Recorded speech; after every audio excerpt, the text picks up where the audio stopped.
Allez, le cow-boy, rentre chez toi, le cow-boy, là. Vas-y, rentre au Texas, là. Et qu'est-ce que tu me fais avec ton chapeau, là? Rentre chez toi, là. Vas-y, cousin. Moi, je suis désolé. Moi, je suis désolé. Moi, j'ai fait du divertissement ce soir. Sur le terrain et en dehors du terrain. Et merci beaucoup à toi, John Textor. Merci à toi de donner une âme à cette Ligue 1. Merci. Non, j'avoue, il est fort. J'avoue, il est marrant. Jean-Pierre, je quitte l'appel. Jean-Pierre, je quitte l'appel. C'est incroyable ce qui se passe en Ligue 1 en ce moment, c'est incroyable. En tout cas, pour ce soir, on a eu un match incroyable, ou plutôt une deuxième mi-temps incroyable. Au bout du compte, c'est le PSG qui s'impose 3-2 face à Lyon. En vrai, c'était l'occasion de tuer le championnat définitivement. Voilà, on l'a fait. Maintenant, on va pouvoir penser aux vraies choses, hein, Liverpool, etc. Mais là, en tout cas, on a mis, je pense, le coup de collier au championnat ce soir. Je pense que Paris vient de sonner le glas, comme on dit, dans ce championnat de France qui, malheureusement, cette année encore ne sera pas équilibré, tellement ils sont au-dessus, tellement ils sont dans une autre galaxie par rapport aux autres clubs français. Et écoute, bravo à vous, félicitations pour cette rencontre qui a été gagnée au mental une fois de plus, au forceps une fois de plus. Et voilà, c'est juste. C'est mérité, voilà. Ça me fait mal de dire, mais c'est mérité. Pourtant, en début de saison, c'est pas forcément ce qu'on pensait, de voir le PSG avec autant d'écart. On va en parler. On n'oublie pas de liker, on n'oublie pas de s'abonner. Et on envoie le générique, c'est parti.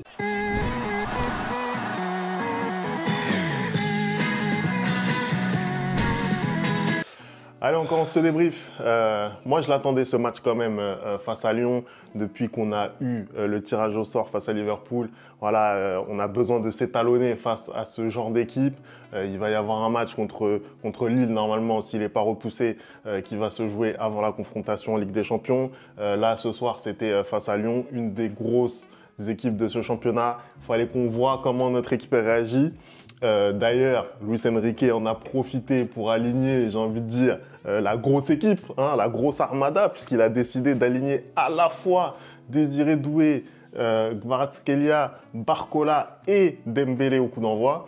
Et du coup, ça a quand même donné un PSG qui a été, je pense, en maîtrise sur l'ensemble du match. Même s'il y a eu une fin de match compliquée, mais en tout cas, sur l'ensemble du match, c'est mérité. Je pense que Luis Enrique, pour le coup, c'est un entraîneur qui est bien au fait de sa saison, qui est bien au fait de son calendrier. Parce que dès ce soir, tu vois clairement son intention de vouloir terminer avec le championnat, de vouloir tuer ça parce qu'il sait qu'il y a des grosses échéances où il devra peut-être faire tourner son effectif pour pouvoir préserver certains joueurs. Et il nous le montre avec sa composition où, comme tu le dis, Femi, il annonce la couleur. C'est-à-dire qu'il sort vraiment ses plus grosses armes offensives ce soir face à Lyon. Et il a bien fait. Quand on regarde la physionomie du match, au final, il a très bien fait. On a vu un match. Moi, j'ai vu un match un peu bizarre dans le sens où, en première mi-temps, j'ai trouvé que le Paris Saint-Germain avait le ballon, avait la maîtrise du ballon, avait les occasions, avait des situations, comme tout ce qu'on peut dire.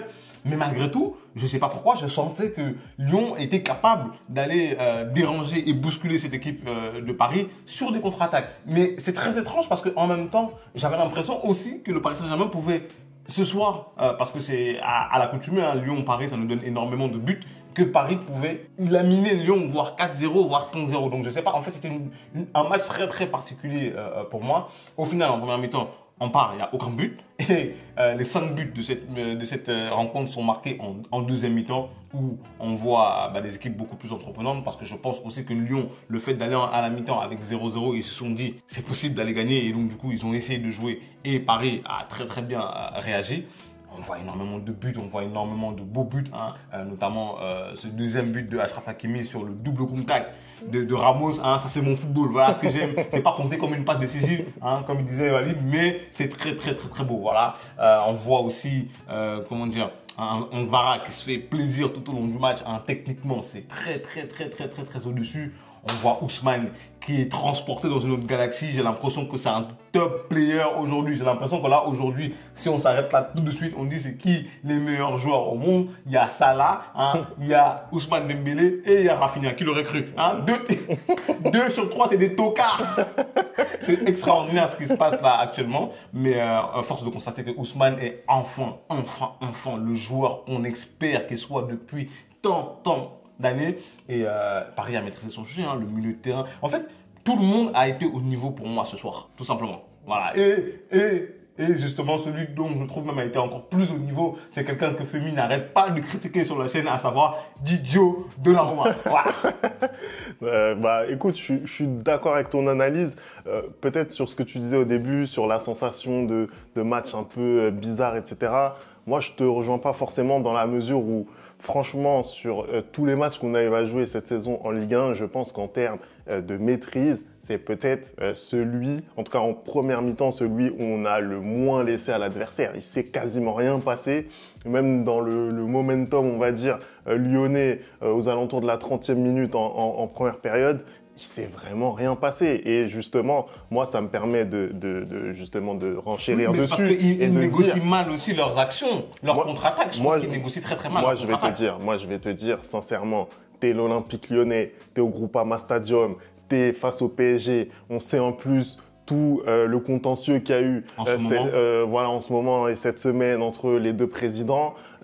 Tu dois proposer plus, tu vois. Après, bien sûr que c'est Paulo Fonseca, c'est un entraîneur nouvellement arrivé, etc. Je suis d'accord avec ça, mais je suis désolé, tu dois proposer plus. Et d'ailleurs, quand je vois la compo lyonnaise avec à la fois Fofana, avec Cherki, avec Noama, je me dis c'est 3 flèches. Je me dis ok, ils vont essayer quand même sur phase de transition de faire beaucoup plus. Et ça n'a pas été le cas, je suis désolé. Après, il y a des joueurs qui ont sous-performé. Typiquement, un Cherki, moi je trouve qu'il a été très très décevant ce soir. J'ai pas vu grand-chose de sa part, malgré son but en deuxième mi-temps. Je trouve qu'il rate totalement sa première mi-temps, voire même la grande majorité de son match.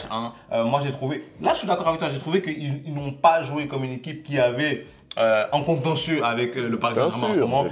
Normalement, ils auraient dû plus se régler. Voilà, si on veut dire les termes, ils auraient dû plus se régler. Et je ne le voyais pas. Mais, Femi, je te promets que j'avais l'impression que Paris ne dominait pas tant que ça ce match. Je ne sais pas comment expliquer ça. C'est-à-dire que j'avais l'impression, toi-même tu me l'as dit parce que tu m'as envoyé un message pour me dire qu'ils allaient égaliser.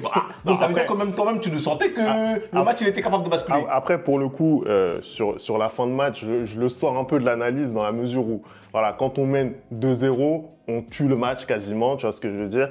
Et le relâchement est naturel par rapport déjà au turnover qui a été opéré par Luis Enrique, par rapport justement au scénario du match où finalement, avant les 10 dernières minutes, on n'est même pas mis en danger, on a 2 buts d'écart, etc., plus l'avance au classement. Enfin bon, il y a tellement d'éléments qui font que tu peux avoir une baisse à ce moment-là et voilà, ça peut s'enchaîner que j'en fais pas une analyse vraiment formelle, tu vois ce que je veux dire. Je me dis bon, voilà, c'est comme ça. Lyon, eux, ils ont besoin de points s'ils veulent accéder directement à la Ligue des Champions en fin de saison, et donc ils essayent d'emballer le match. Mais globalement, on va pas se mentir, on a été au-dessus. Moi, franchement, je suis très content du match qu'on a sorti encore une fois ce soir parce que vraiment, on est en train de gagner en maturité en tant qu'équipe. Je trouve vraiment qu'il y a des joueurs dans ce collectif qui sont juste sensationnels. Qui vraiment directement. Non, franchement, je vais faire un monde honorable. Déjà, Vitinha, voilà, j'en avais parlé pendant le bilan de mi-saison. J'avais dit que Vitinha, il était un petit peu en dessous sur la première moitié de saison, peut-être à juste titre, mais ce qu'il propose ce soir et ce qu'il propose d'ailleurs dans la lignée de ses prestations depuis le début de l'année civile, c'est extraordinaire, c'est extraordinaire, c'est vrai, je suis d'accord. C'est exceptionnel, vraiment. Je ne sais pas si on se rend compte ce qu'il fait avec un ballon, c'est juste, c'est dingue. Je trouve ça dingue. Je voudrais aussi mettre à l'honneur Gvara ce soir parce que je pense que c'est sa prestation peut-être la plus aboutie depuis qu'il est arrivé. Et techniquement, tu l'as dit tout à l'heure, très très haut niveau. Et encore une fois, ce que je kiffe avec lui, c'est que justement, il a ce côté où il va pas lâcher l'affaire. C'est-à-dire, dès qu'il a un vis-à-vis, il va pour le tuer. Tu vois ce que je veux dire? Il va pour le tuer. Même si ça marche pas forcément, tu vois ce que je veux dire? Mais il y va. Et puis même au-delà de sa capacité d'élimination en contre 1, c'est aussi sa vision de jeu et comment dire, sa vista. Quand on regarde par exemple la passe, la manière dont il lance Ousmane Dembélé, qui a failli ouvrir le score si Bataille ne vient pas à s'interposer. tu vois que c'est un joueur qui vient rentrer parfaitement dans le collectif parisien et que justement, c'est peut-être de ce type de joueur-là dont Paris avait besoin, à savoir quelqu'un qui n'hésite pas à aller tenter, à aller provoquer l'adversaire, même si ça ne marche pas une fois, bah, il revient. Parce que moi, à un moment, en deuxième mi-temps, je crois que je le vois tenter le dribble 3 fois sur le même joueur. Il rate les 3 fois, mais la 4e fois, il revient et il réussit le dribble. Tu vois ce que je veux dire? C'est très, très, comment dire, représentatif de son état d'esprit et du joueur qu'il est. Donc, bravo à lui. Il y a un autre joueur aussi que, voilà, moi, je trouve que ce soir, il est fantastique, hein, même s'il s'est un peu emporté à un moment. C'est Achraf Hakimi. Voilà. Je te le dis depuis le début de la saison, je te le dis depuis l'année dernière, hein, moi, Achraf, je suis pleinement satisfait. Quand on a fait ici notre 11 légendaire, hein, moi, j'avais mis Achraf dans mon 11 en Afrique. Pourquoi? Parce que je trouve qu'en tant que latéral droit, il est vraiment exceptionnel comme joueur. Et c'est un, comment dire, c'est le type de joueur dans une génération il n'y en a pas beaucoup. Aujourd'hui, si tu me dis quel joueur je peux récupérer de mon centre de formation au Real Madrid, ben, je récupère Achraf. Voilà. Je récupère Achraf et je récupère Lucas Hernandez aussi. Hein, non, Théo Hernandez, pardon. Voilà, parce que c'est des joueurs aujourd'hui que je verrais bien dans mon effectif et que tu as la chance de pouvoir avoir parce que c'est un game changer. Hein, il met un doublé aujourd'hui, mais moi, au-delà de ces 2 buts, c'est le calme au moment où il frappe le ballon. On dirait un avant-centre. Franchement, Achraf Hakimi, et c'est pour ça que je faisais amende honorable, parce que ça fait aussi partie des joueurs que j'ai eu dans le collimateur depuis qu'on a cette chaîne Anderson. Et j'ai toujours tendance à dire que voilà, dans les moments qui comptent, dans les moments où on a vraiment besoin d'Achraf, il a toujours tendance à baisser un petit peu de niveau. Mais là, sa deuxième partie de saison, elle repart sur les bases de la première. Vraiment, j'ai l'impression qu'il va être sur sa saison référence. Hein. J'attends vraiment ce match contre Liverpool pour voir un Achraf Hakimi vraiment extraordinaire. Mais là, celui que j'ai vu ce soir, il est vraiment très, très, très, très fort. Vraiment, même au-delà des 2 buts. Hein, vraiment, moi, je le sais capable de bien finir. Mais franchement, l'activité d'un point de vue physique, quand tu vois les retours qu'il est capable de faire, le mec, c'est un de ceux que Luis Enrique fait le moins tourner. Hein. C'est vraiment parce que voilà, il fait quand même tourner son milieu de terrain, il fait tourner un petit peu ses attaquants, etc.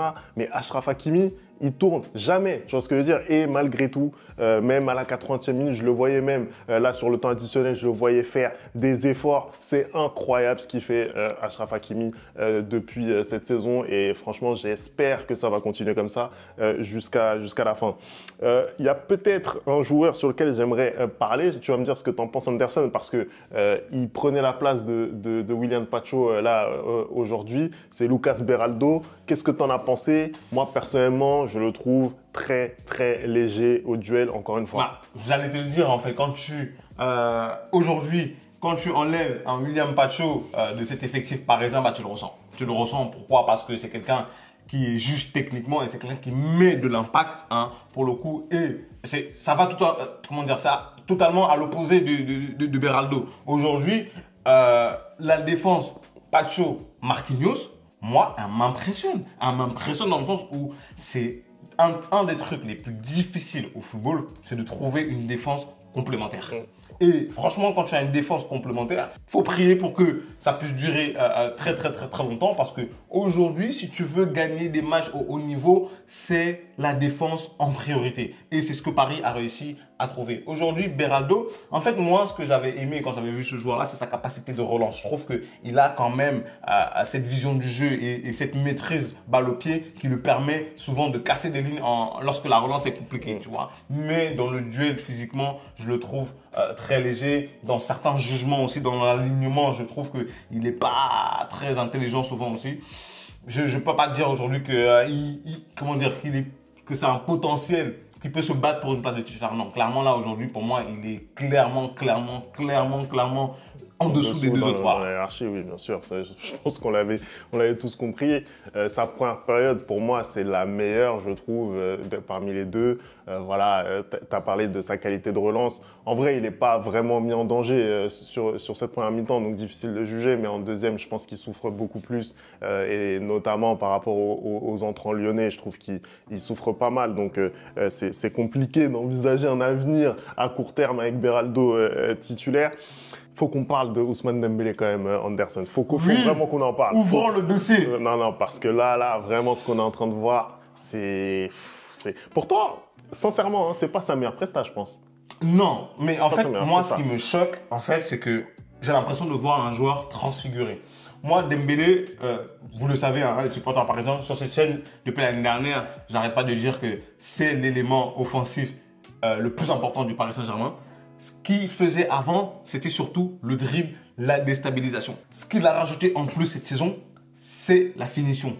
Mais ce qui me frappe encore plus, c'est son tempérament et sa finition dans n'importe quelle position. C'est-à-dire qu'aujourd'hui, le but qu'il met, mais c'est du niveau d'un Vinicius, j'allais dire d'un Lionel Messi, un truc et tout. Mais en vrai de vrai, sur cette action, si. Pourquoi? Parce qu'il a la lucidité de rentrer, de slalomer, et dès qu'il peut, il se met en position de tir, il allume et il y a but en fait. Qu'est-ce que tu penses toi du fait, en tout cas des gens qui disent que Tolisso par exemple ne lui rentre pas dedans? Est-ce que pour toi, on pouvait mieux défendre là-dessus? Tu peux pas. Mais attendez, pause.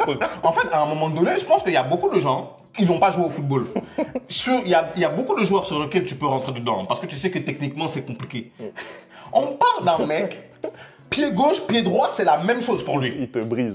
Et on parle d'un mec dont la spécialité, c'est le crochet, frère. Je veux faire quoi contre lui? Non mais attendez, à un moment donné. Je pense qu'il y a des gens, ils ont pas beaucoup joué au foot, ils ont pas défendu contre ce type de joueurs-là qui sont hyper techniques ou genre, il t'emmène à gauche, si tu le bloques, en une demi-seconde, il change. Il change. Donc tu peux pas très bien défendre sur lui. Quand tu défends sur des Messi, quand tu défends sur des Vinicius, quand tu défends sur des Salah, même Salah, il a un peu ce type de jeu-là, c'est très compliqué parce que c'est des joueurs qui, avec un tout petit crochet, il te met dans le vent en fait. Donc tu veux lui rentrer dedans, en fait tu vas rentrer dedans, ben, tu vas juste glisser un peu comme Vardiol, comme du n'importe quoi en plein milieu de la semaine là, parce qu'il est trop fort, Et moi je te dis, c'est même pas dans le dribble qui m'impressionne, parce que ça je le voyais déjà, c'est dans la finition aujourd'hui. La frappe qu'il met, le but qu'il met, mais c'est juste extraordinaire. C'est digne d'un très grand joueur, parce que la vitesse d'exécution entre le dribble et la frappe, c'est de l'ordre du millième de seconde. C'est fantastique. Non, c'est fantastique, il n'y a rien à dire, il n'y a rien d'autre à ajouter. La finition est incroyable. 24 buts, Anderson, hein, 24 buts,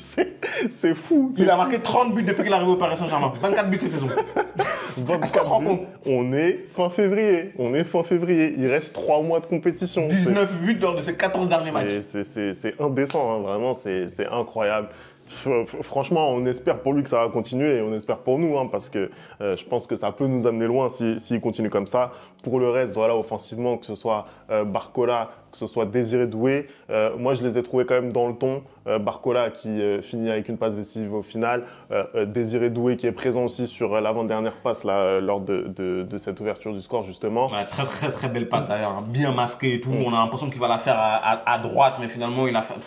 En fait, le football, quand c'est joué comme ça, moi j'aime, j'apprécie énormément. Voilà. Donc non, franchement, très satisfait de la prestation parisienne ce soir. C'est pas un match prépondérant pour nous, mais encore une fois, dans l'optique de la Ligue des Champions, quand tu regardes ce que fait Liverpool encore cet après-midi, nous on avait besoin de répondre sur le terrain avec une grosse presta, c'est exactement ce qu'on a fait. Écoute, on va avoir un très beau match, tout simplement parce que là, quand on a regardé le match de Manchester City contre Liverpool, on a vu de l'intensité. Là, ce soir, on regarde le match Paris Saint-Germain contre Lyon, on voit de l'intensité, hein, donc je sais très bien que ce rendez-vous Paris Saint-Germain et Liverpool, il va y avoir de l'intensité, et ça me conforte encore plus dans mon avis que j'ai eu lors du tirage que en fait, ce match, c'est le plus équilibré. C'est le plus équilibré de ce tirage-là parce que les deux équipes sont en forme et les deux équipes sont capables de proposer un football de très haut niveau. Et j'ai hâte. En vrai de vrai, c'est le huitième de finale qui me hype le plus, encore plus même que Real Madrid Atleti. Parce que nous, si on perd, c'est pas grave, on en a 15. On en a 15, m'en fous. Allez, merci d'avoir regardé cette vidéo. On n'oublie pas, hein, les bonnes habitudes, @le replay foot. Et on se retrouve très vite pour une nouvelle vidéo. Ciao.